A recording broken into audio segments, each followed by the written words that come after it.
Hai, selamat hari Sabat. Kita bertemu lagi hari ini, Sabat kelima, dalam cerita Mission 1 Mei 2021. Cerita Mission kita pada hari ini bertajuk Itu Karena Tuhan, yang ditulis oleh Chanel Davis, yang berasal dari Trinidad dan Tobago. Shakira, yang baru berumur 10 tahun jatuh dari tangga rumah, dan dia diberi obat penghilang rasa sakit, karena menyangka bahwa dia mengalami kecederaan otot. Namun, sakitnya berlanjutan. Dia dibawa ke rumah sakit dan dokter memberikannya lebih banyak obat penghilang rasa sakit. Shakira kembali lagi ke rumah sakit apabila perutnya mulai membengkak. Dokter memberitahu keluarganya bahwa Shakira menderita sakit kanker. Setelah setahun, Shakira dinyatakan bahwa dia telah bebas daripada kanker. Tetapi beberapa bulan setelah dia kembali ke rumah, penyakitnya muncul kembali. Shakira menjalani pembedahan, tetapi meninggal sebulan selepas itu.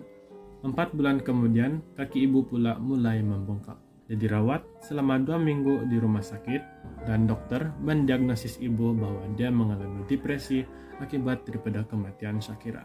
Dokter menyarankan ibu Shakira untuk menjalani sesi konseling, tetapi ibu tidak melakukannya. 6 bulan kemudian, ibu meninggal. Sepupu Chanel, yaitu Mark, selalu mengunjunginya. Dia coba menghibur dan mengalihkan pikiran Chanel daripada 2 kematian yang tragis itu. Namun, 6 bulan setelah kematian ibunya, Mark pula meninggal karena kemalangan kereta. Kemudian, Chanel memutuskan untuk membuat tato seperti teman lelakinya untuk meringankan kesedihannya. Hidung Chanel ditindik. Setelah itu, dia menindik telinga dan membuat tato di dadanya. Namun, rasa sakit atas kematian itu terus ada. Kemudian, teman lelaki Chanel mati lemas dalam kecelakaan renang. Saat dia menerima panggilan telepon itu, dia tidak percaya. Dia teringat akan adik perempuannya, ibunya, dan juga sepupunya. Sekarang, teman lelakinya pula meninggal. Chanel menelepon tempat kerjanya untuk memberitahu bahwa dia tidak dapat datang bekerja karena dia harus mengenal pasti jasad teman lelakinya di rumah sakit. Ketua meminta Chanel untuk menunggu anak buahnya Mark untuk menghantarnya. Chanel merasakan hidupnya berakhir apabila melihat jasad teman lelakinya. Dia melihat tidak ada alasan lagi untuk dia hidup. 4 bulan kemudian, Chanel mengalami keguguran. Hidup Chanel suram, tetapi Mark membawa sedikit cahaya dalam hidupnya. Dia mengunjungi Chanel setiap hari dan membagi ayat-ayat Alkitab.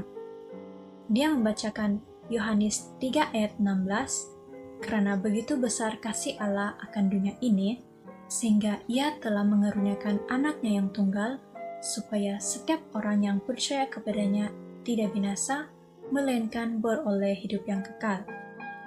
Suatu hari, Mark mengajak Chanel bertemu orang tuanya.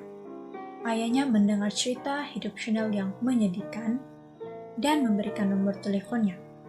Jika kamu memerlukan seseorang untuk bicara, hubungi saya, katanya.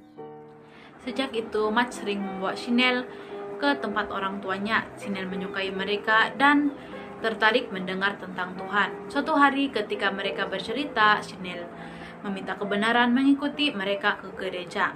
Pada hari Sabat berikutnya, Chanel pergi ke gereja bersama Mark dan orang tuanya. Setelah mereka beribadah Sabat demi Sabat, Chanel mulai merasa bahagia kembali. Chanel membaca Alkitab dan sekolah Sabat dewasa setiap hari. Suatu hari Sabat, pendeta mengadakan panggilan kepada mereka yang ingin menyerahkan hati kepada Yesus melalui baptisan dan meminta untuk berdiri. Chanel segera berdiri, dia ingin hidup bagi Yesus. Mark juga berdiri. Chanel kemudian mengetahui bahwa Mark sudah 5 tahun tidak ke gereja dan dia kembali ke gereja ketika Chanel meminta orang tua Mark membawanya bersama mereka. Mark dan Chanel dibaptis pada hari yang sama dan menikah 11 bulan kemudian. Terkadang orang berkata kepada Chanel, "Kamu tidak mengerti apa yang saya sedang alami." Namun apabila mereka mendengar kisah hidup Chanel dan berkata, "Bagaimana mungkin kamu masih bertahan hidup?" Itu karena Tuhan, Dia telah memberikan saya hidup yang baru. Chanel menjawab. Sekian cerita misian kita pada sahabat ini. Tuhan memberkati. Terima kasih.